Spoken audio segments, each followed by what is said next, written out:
Kia ora koutou, ko Peter Larsen, tōku ingoa. Thank you, Professor Mann, for the kind invitation to be here today. It's my real privilege to be able to introduce you to our next two speakers, who are going to be talking on developing more precise and equitable cardiovascular disease risk prediction tools in Aotearoa. These two speakers are both known to me from way back and are both deeply impressive individuals. Professor Greg Jones works at the University of Otago in Dunedin, where he's been a leading cardiovascular risk prediction and precision medicine exponent for a long time.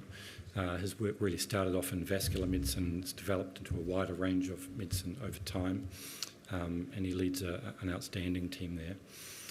And Dr Anna Rolleston is based at the, to get the name right, at the Centre for Health, is that correct? Where she is leading a team who are bringing a te ao Māori perspective to the delivery of healthcare.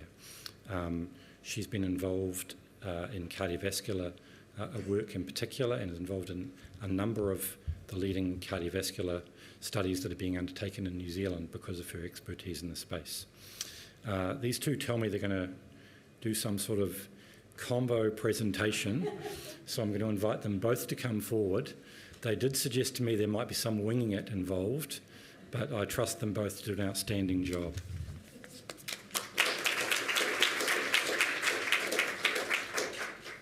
Tēnā koutou katoa, he uri o tauranga mōna tauranga tangata ahau, ko Anna Rolleston tōku ingoa. Kia ora, ko Greg Jones tōku ingoa, and Otaputi ahau. So I'm Greg Jones from Otaputi Dunedin, and I'm going to let Anna start, and I'll come in later in the talk. We thought we might change it up because it's the afternoon session and you might need waking up. So we'll do our best at that. Okay, so what we're talking about in this session is obviously precision medicine, and we've got a particular focus on cardiovascular disease. And we know this stuff. We've got an issue and we need to solve it, and we need to solve it more quickly and more precisely for individuals and their whānau. So there's equity issues across the board when we think about chronic diseases, and everyone knows this, so these precision medicine approaches need to address those inequities and not compound them. And so this area of predicting what's going to happen in a person's health future is something that's high up on the agenda of things that we should be doing to support people for their long-term health and well-being. And obviously if we can get, as these guys have already talked about, some really easy tests that can be done in communities to support those types of predictions, then that's super helpful. Okay, so the multi-ethnic New Zealand study of acute coronary syndromes, or MNSACS, is a kaupapa that has been running since approximately 2015. Variously funded because it's been going on for so many years: Health Research Council, Heart Foundation, the Auckland Medical Research Foundation, and then Healthier Lives as well. So there's been a raft of funders across the board for MNSACS. This is a kaupapa that is dear to my heart for a couple of reasons. One of them, it was the first foray into true partnership in terms of the bridging of mātauranga Māori and Western science in an area that I'm super passionate about, which is why I was keen to jump on board this kaupapa. So with MNSACS, the purpose is to look at why people have a first coronary event. So the cohort for MNSACS is people who are admitted to a New Zealand hospital with a first-time coronary syndrome. And multi-ethnic, we're specifically looking at the differences by ethnicity in this project. So there's a whole lot of baseline risk factors that we're looking at. We're looking at 5-year outcomes. And what Greg and I are talking about today is one small aspect of the MNSACS project, where we're looking at DNA methylation, or the epigenetic aspects of it, which Greg will talk about and tell you what that means later.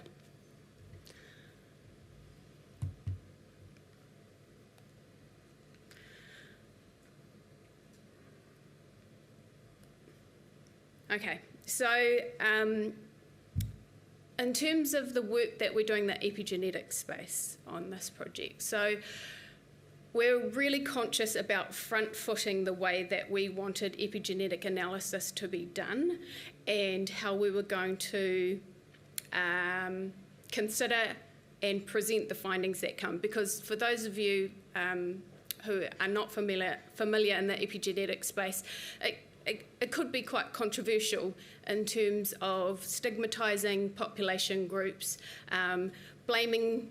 You can blame your parents. You can blame your parents for lots of things, but in terms of having some evidence to back you up, then that's where epigenetics can be well placed.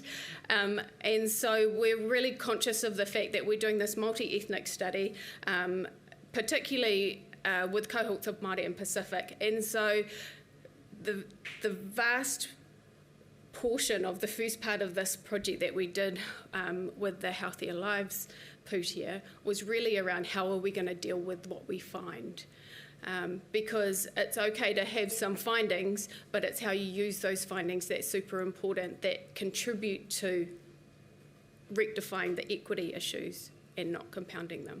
So we went through a process of, first of all, talking about how we were going to talk about the data. So it was always going to be no deficit kōrero at all, because actually that's what the findings are going to show, is that we'll be able to say this more than that, those people more than those people, and so all of the findings had to come out of that deficit model and into a new way of thinking about that data. Everything goes through the Māori governance group before it gets disseminated out.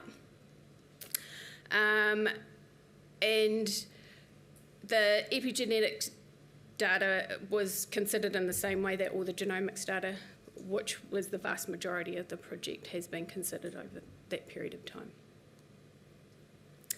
So we essentially set up this set of values, which is how we agreed as a wider research team and also as an epigenetic subgroup to think about the data that we were getting from the analysis.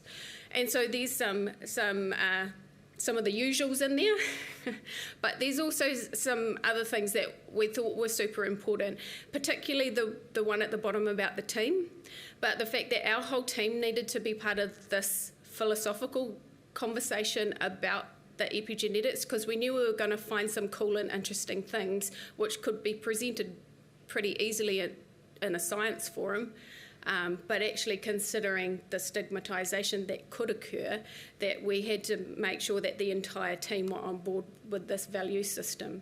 And in fact, we went months and months having a series of findings and not telling anyone else, not even the wider research team, what those findings were, because the epigenetic subgroup was still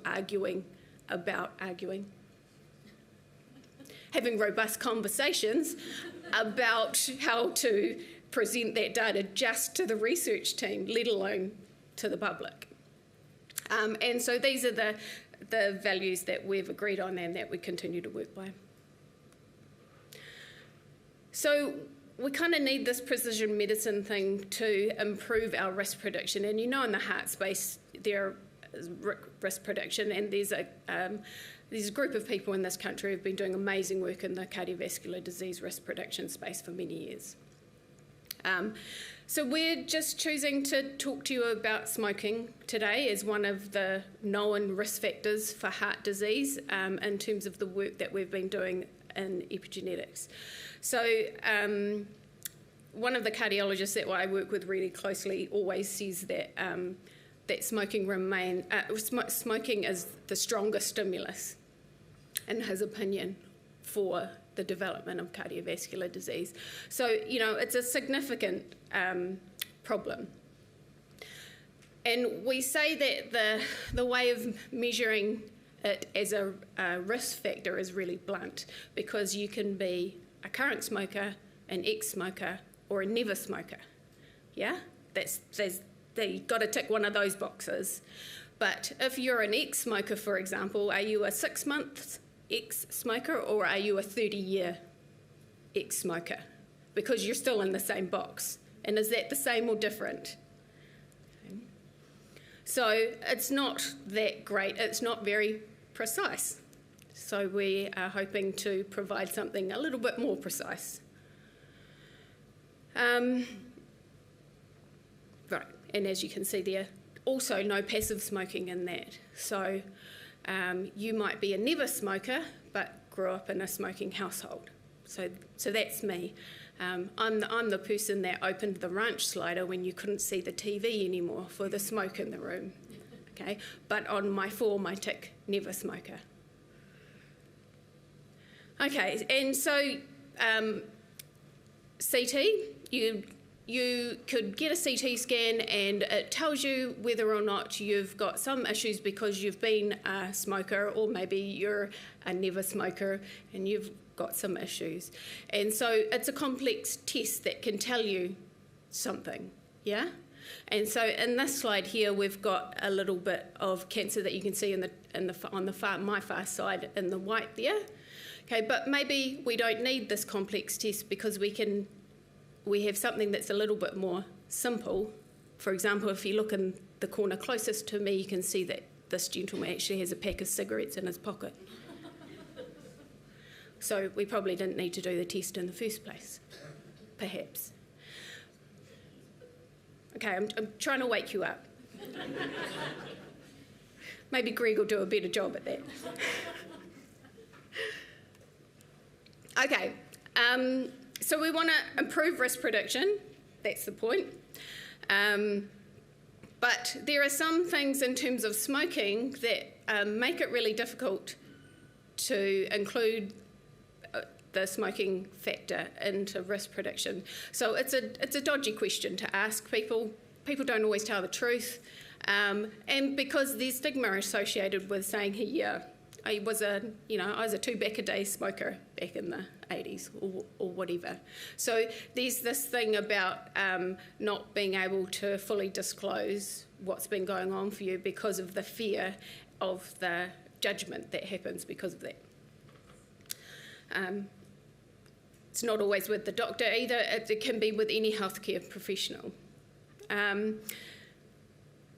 So changes in smoking behaviours can make accurate calculation of lifetime smoking consumption inaccurate, okay, because of what we said before. So I stopped smoking 10 years ago. Okay, and does that make me the same or different to the person that stopped a year ago? And so we talk about pack smoke per day and how long ago you stopped smoking. So we've developed a simple DNA methylation blood test that more accurately reflects an individual's lifetime smoking exposure, which then makes prediction for cardiovascular disease more precise. And now Greg's going to wake you up. Kia ora, Anna. And Anna's got a microphone, so she's going to call me out if I say anything wrong. So we've talked a little bit about DNA methylation today, and I just thought I'd bring you up to speed in terms of the way we've approached it and why we think it's useful. A lot of my research has been on genetic risk, particularly for things like aneurysms and other cardiovascular diseases, and there's a whole set of problems around genetic risk, and it's looking at the genome, what you inherit from your parents. But we all know that the environment that we live in also has a very important role in terms of risk. And what's interesting about the epigenome is it's a reflection of our inherited genome and the environment that we live in. And that's why we're interested in looking at some of these epigenetic marks, and DNA methylation is a kind of epigenetic change, as risk markers for cardiovascular disease. Essentially, they're biomarkers that we can measure in the blood to understand better and more precisely cardiovascular risk. And if you're still a bit confused about what these DNA methylation changes are, I've got this little analogy here. So think of this sentence as your DNA. The DNA is an instruction set for the cells of your body. So maybe you're born with a set of DNA that says if you do either action A or process B, there will be no major effects. That's what you're born with. But then you live in a different environment, and DNA methylation's like coming across the top of that sentence and using a correction tape to basically say, don't read these bits. They're still there, but just don't read them. So that because of your environment, your DNA now says to your cells of your body, if you do action A, there will be major effects, which is a very different interpretation of the same sentence. It's just been edited. Or if you live in a different environment or have a different life experience, that same set of DNA might be interpreted now, if you do process B, there will be effects. Okay, so this is why it's epigenetics upon your genome, these little corrections to the way your DNA is interpreted. And that's the whole premise of these DNA methylation marks.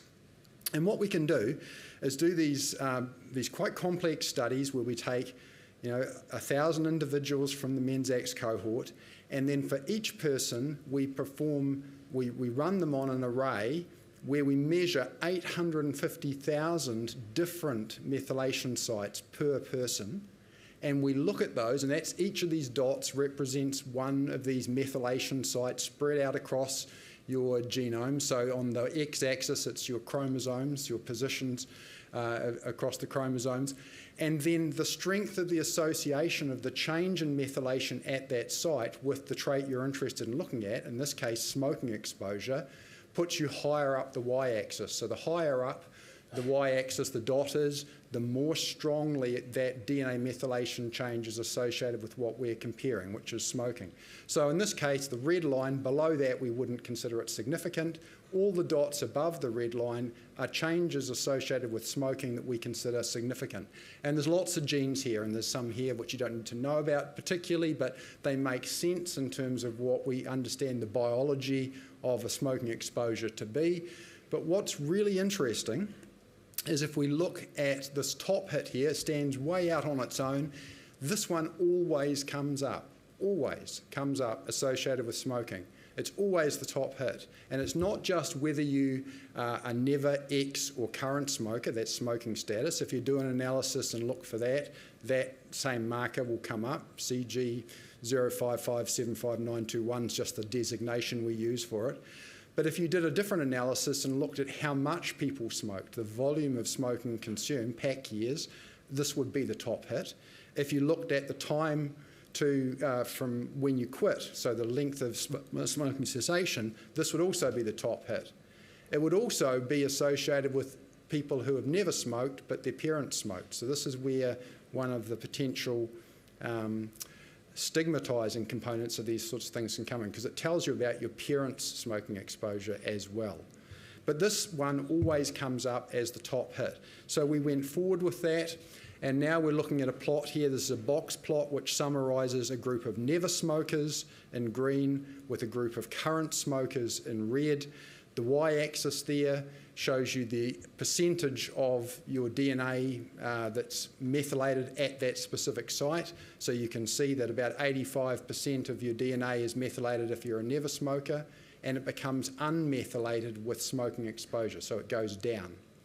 And you see a very nice difference there. But actually, knowing whether someone's a current smoker or a never smoker, that's actually not too difficult a thing to work out. What's more interesting is what an ex-smoker looks like, and that's where we get this data here, where we've looked at a large number of ex-smokers, and then we've separated them into whether you gave up a year ago, a decade ago, 2 decades ago, 3 decades ago, and we see that this marker reverts very nicely from an ex-smokers back towards the never smoking level quite nicely. And they're all significantly different, except by the time you get to about 40 years of quitting smoking, you're essentially statistically the same as a never smoker. This line here is the line that we also, and I won't really talk about it today, but this red line represents the threshold that we know to be associated for this marker with risk of cardiovascular disease. So you want to be above the red line in the green box and not down below in the red box below there. So it takes quite a long time for it to come back. Anna. I've got a question. Fire away. Is there much point quitting smoking then? Yeah, so this is based on this graph? So this is one of the interesting things.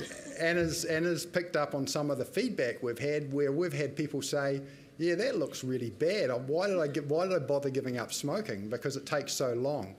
This is entirely consistent with the public health message, which is that as soon as you give up smoking, there's a benefit. The ones next to the current smokers, they're up. It's changing. It's going back towards something good. So as soon as you give up smoking, there are benefits, but it takes a long time. So it's never too late to give up smoking, but the sooner you do, the better. Okay, so probably to get back to a completely level playing field, it takes 30 years. But having said that, after 10 or 20 years, you're certainly better off than a current smoker. Okay. The other thing about this is I should have mentioned that this was taken from an Otago Southland cohort, which was vastly European individuals. Okay, so that presented a potential problem for us. I have another question. Sure. So if this was this data comes mostly from Pākehā, does it look the same for Māori and Pacific and our other minority populations? So that's really the crux of it, isn't it? Is this going to work? It seems to work really well in Europeans, and data from overseas suggests the good consistency with European data. But what we really want to know is, will this work equitably in Aotearoa? And so that's where Menzax has its real strength, because we can look at the same marker in Māori, Pacific, small Indian cohort and Europeans and see that we're getting the same separation between our never smokers, our ex-smokers and our current smokers. If you look across there, I've drawn a line through the median for the Māori cohort, and it looks like, well, is it working better for the current smokers and Europeans? We can explain some of the subtle differences here because this test also tells you about the volume of smoking that you've consumed in your lifetime, and the European participants in the study were a bit older and had consumed more packs of cigarettes, and that's why those current smokers probably have lower levels. It's a reflection not of ethnicity but of volume of consumption. So it does seem to be working equitably in these groups. And then just to give you an idea of the data as it looks here just in our Māori participants and Europeans, looking at each dot now as an individual, and you can see we're getting a nice consistent effect amongst our never, ex and current smokers. Excuse me, Greg, I have a third question. What about those dots, the green dots that are, they're not up there? You mean those ones? Yeah. That doesn't make any sense to me at all. Don't know what you're talking about, So Greg. when we did this analysis, we did see, well, there's actually some outliers here. And what do they mean? Because there's some never smokers that have levels that look a bit like current smokers and ex-smokers. And we thought that could just be error in the test. But actually, when we did a sub-analysis looking at those never smokers, we had in Menzax really good data on passive smoking exposure, and what we found was a correlation between how long you'd been exposed to passive smoke, although you'd never smoked, and I'm also someone who was exposed to smoking in a household who has never smoked. And what we found was that these dots are largely explained by passive smoking exposure. For example, this individual here had 30 years living in a heavy smoking household, so it probably explains those sort of effects. So what's interesting is they would have been binned into a never smoking component in a risk tool, and yet this test is saying that they've actually got something that looks more like an ex or even current smoker, and that's explained by the passive smoking. So again, that's that refinement component. The interesting thing about these sort of DNA methylation markers, and we don't really have time to go into it, but Menzax is certainly rich for being able to interrogate things like associations with diabetes, blood lipids. Diet quality is something that's also being associated with epigenetic changes, these DNA methylation changes. Blood pressure, psychological stress is associated with DNA methylation. Very specific changes in your DNA methylation. Exercise and alcohol consumption. And so just to give you an idea about where we're also going is we're interested in the idea of metabolic syndrome. Many of you will have heard of that, where this is something that takes into account diabetes, adiposity, blood pressure, inflammation, lipid profiles. And we know that these are risk factors for many chronic diseases. But we know, as we heard this morning, that there are some issues with some of the common tests we use. HbA1c's very good at looking at your current glycemic control over the last couple of months, but it really doesn't tell you about your life history, and it's really inadequate to tell you about your lifetime experience of glycemic control. So, for example, here you've got an individual that presents currently with a normal HbA1c, but a prior history of poor glycemic control. And we know that those individuals are at risk of diabetes-related conditions such as heart disease. And we think that DNA methylation is going to be give us a wider temporal snapshot of an individual's exposure to that particular risk factor. And just to give you a sneak preview here, again, this is one of these plots where the dots here represents a specific DNA methylation change. And you can see that there's a number of dots here which are significant, well above the threshold here. Again, you don't need to know what TXNIP or ABCA1 does, but I can tell you that when we look at these, the biology of these genes fits with diabetes. Things like glucose metabolism, insulin secretion and stabilisation, and it fits into that triad really of association of inflammation, obesity and dyslipidemia, and adiposity really, that we know to be associated with type 2 diabetes. So recent work that came out last year in Nature Aging said that you can use these sorts of DNA methylation tools in non-diabetics to predict future diabetes. So that's really exciting that we might be able to do that kind of test with this sort of data. So the question is that, running these arrays that we do 850,000 tests, it's about $500 per test per individual, which is quite expensive. Are we going to do that for everyone? No, that's unlikely. There's lots of complications with doing these tests.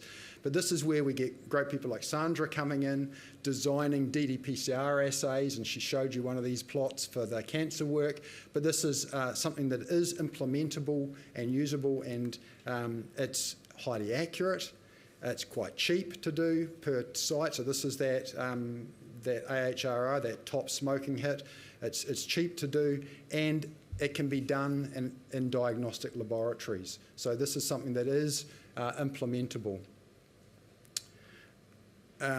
So how do we see, what's our vision for this, improving health in Aotearoa?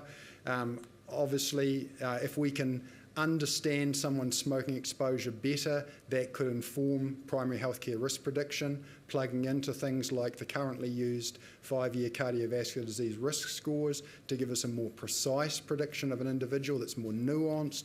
It picks up things like passive smoking, the effects of an ex-smoker, etc. Even in a current smoker, whether they're a very heavy current smoker. We've got some current smokers which a cigarette every couple of weeks or something if they go out socialising. They're still a current smoker, but it's very light consumption. And there may be some differences there compared to 2 packs a day type individuals. We also think, and Karen will talk about this tomorrow, I'm sure, actually. I'm sorry, Karen, if I'm stealing your thunder. But we think that these might also fit into some screening programs. For example, an abdominal aortic aneurysm, something that I'm very passionate about, understanding who's most at risk. So internationally, we tend to look for abdominal aortic aneurysms in your tummy, the big artery in your tummy, in men, because that's internationally where we think that supposedly they occur. But we know that in Māori women who happen to be heavier smokers, that there is also a heightened risk of abdominal aortic aneurysm. So we think there might be a potential there, and also in lung cancer as well. This is just some data from my group just showing you, this is called a ROC curve, and really it just tells us that using this marker is quite specific for associating this marker with risk of having one of these aneurysms. And if you compare that to the best self-reported marker we have at the moment, which is if we interrogate someone and find out whether they're a smoker and they tell us how much they smoke, so we get smoking pack years from them, this test gives us a more precise association, a more sensitive and specific association with AAA risk than patient self-reported smoking exposure. Whoops. So at this point, Anna, you want to finish with... Tag team. This is the wider MENSEX group. As you can see, it's a pretty massive study, and there's a whole heap of people in the research space in the steering group and across a number of our hospitals who are participating in this. So we're still recruiting for MENSEX at this stage, but special shout out to the epigenetics analysis group, which is a combination of the MENSEX research co-investigator group, the Māori governance group, and our epigenetic gurus who set all of this up. So kia ora everyone. Thanks. Thank you very much to all our speakers. I've been asked as a co-chair to sum up in some way. I'm starting to reflect on how old I am. And I'm old enough to remember the excitement I had when the Human Genome Project was launched a few decades ago. And it's 21 years now since they announced the sequencing of the first human genome. And I remember the excitement at that time of the treasures that were going to be unlocked by this genetic information that we were suddenly going to be able to harness. The eye-watering cost was another thing I remember. And 21 years later, we haven't progressed nearly as far as I thought we would. I also believed back in those times that I'd have a flying car by now, which has not yet arrived either. As we've journeyed, we've found fewer and fewer conditions that are strongly monogenetic, strongly driven by one thing, and more conditions that are driven by polygenic causes with lots and lots of genes making small contributions to risk that we have to somehow add up. And there's been a huge amount of work done looking at gene-wide association studies where large population groups have been studied and markers have been examined that are linked to diseases or not. And virtually all of those gene-wide association studies have been done in people that look remarkably like me, which I'm quite happy to benefit from. But European ancestry males are not the only needers of precision healthcare.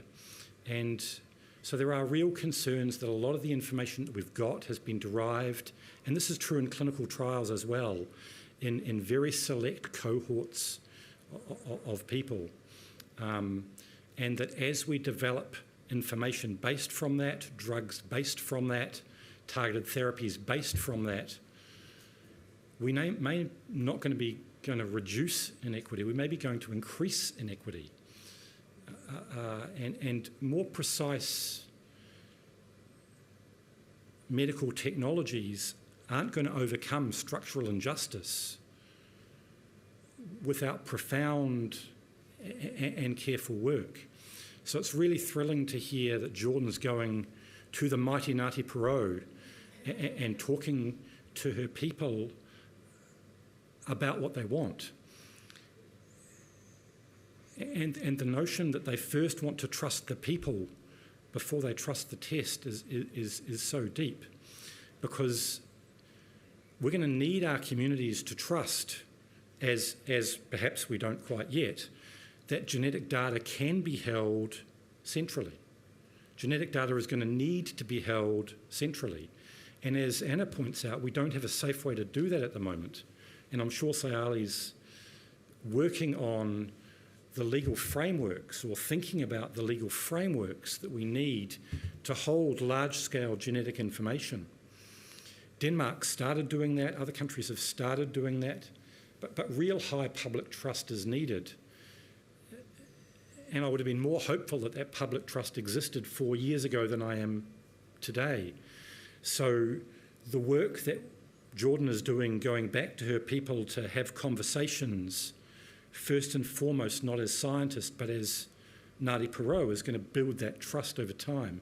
the work Anna's group is doing in ensuring that really careful discussions are had about how we deal with this data and the stigmatisation of it are really important, so that we can build trust that will allow us to hold these sort of large genetic databases. And hopefully, once we start to see the power of targeted biomarkers that are genetic, that Parry and his team have talked to us about, hopefully that will build trust that these things can be used safely and be deployed wisely. But the work ahead is massive in building investment in science and investment in health infrastructure to support this work. And it's very, very challenging to see how we fund that in an environment where there's so much call on our health funding. There are many critics, and I'm not one of them, overseas who are saying that we're better spending this money on public health interventions we already know work than genomic development. And I don't think it's an either or. I think it's got to be a both. We were originally told we were going to get huge economies from precision medicine, and I think Chris has given us a really nice example of how that may not be the case, but we might get far more effective expenditure of our money. And better effectiveness is as good, probably, as better efficiencies, but it is going to take a large investment to get there. So I remain excited, despite the fact that I'm not the most optimistic person in the room often, that the promise of precision medicine can yet be realised. But we do need large-scale investment in the ongoing research that these fabulous researchers have talked to us about today. We do need large investment in health infrastructure to support genomic data, and we do need frameworks that will allow this to be done safely, and these need to be developed with the people who will trust us and therefore trust what we're attempting to do. So I remain excited that that is the future, and I remain hopeful that we'll get the investment that we need to get there. I'd remind you that this fabulous Kōrero is going to continue starting at 9 a.m. tomorrow. So I'd encourage those of you who are online to come back again tomorrow. You're going to hear more great stuff. I'd like to thank Professor Jim Mann for his outstanding leadership of this whole health challenge. These things are not simple. To pull together egos and teams and get them working collaboratively together, we take our hat off to you collectively for what you've done. I'd like to thank Jean for the organisation of today. Never have I had better instructions than I've received on what I was and was not allowed to do. Thank you, Jean. Thank you again to all our speakers. I think there is afternoon tea now, so there is opportunity to mingle and further our discussion. I'd like you to join me once again in thanking our outstanding speakers.